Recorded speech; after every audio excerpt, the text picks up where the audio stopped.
প্রিয় দর্শক, ইট কিনতে গিয়ে কিন্তু অনেকে প্রতারণার শিকার হন।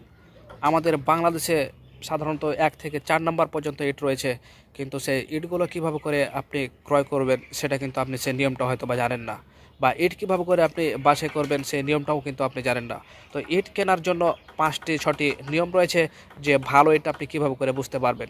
তো চলুন দেখা যাক যে ইট বাছাইয়ের যে 5-6টি পদ্ধতি রয়েছে সেটা আপনাদেরকে চেনানো যাক।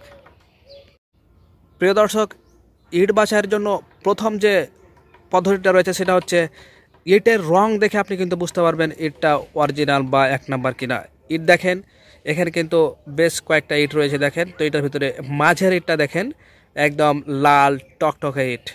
তো লাল টকটকে যেটা থাকবে সেই ইটটা সবচাইতে ভালো, কারণ সেই ইটটা বেশি পুরানো হয়ে থাকে, এ কারণে ইটটা লাল হয়ে থাকে। দ্বিতীয় নাম্বার যদি কারণের দিকে তাকাতে যান, দেখতে পাবেন, দেখেন ইটের কিন্তু এই মাথাগুলো রয়েছে সেগুলো কিন্তু মসৃণ থাকবে। দেখেন, এগুলো কিন্তু মসৃণ থাকবে এবং এক লেভেল থাকবে, এটা কিন্তু ভাঙাচোরা থাকবে না।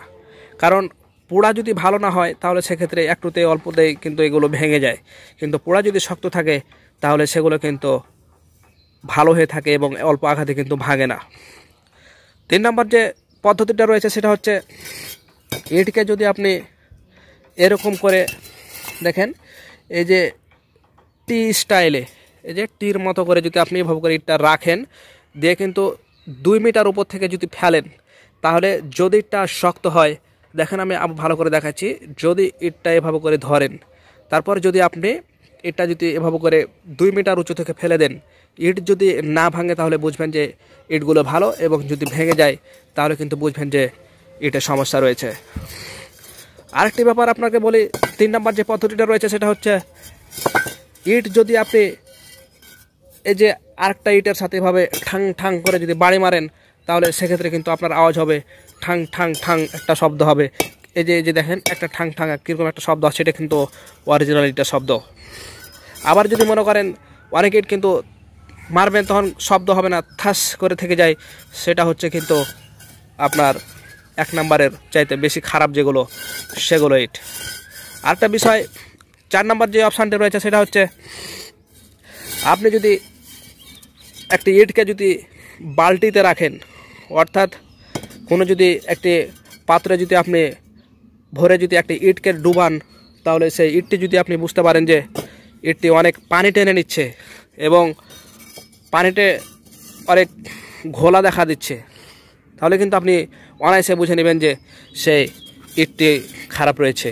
যদি ইটটি 1 নম্বর হয় তাহলে কিন্তু সে অল্প পরিমাণে পানি টানবে এবং সে কিন্তু খুব বেশি পানি ঘোলা করবে না।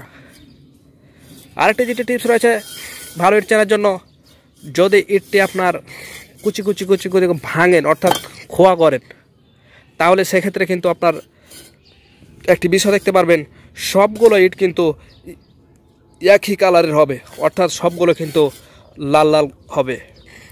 যদি ইট খারাপ হয় তাহলে সেক্ষেত্রে কিন্তু এক একটা খোয়া এক এক রকমের কালার হবে, এই বিষয়টি কিন্তু সব সময় মাথা রাখবেন।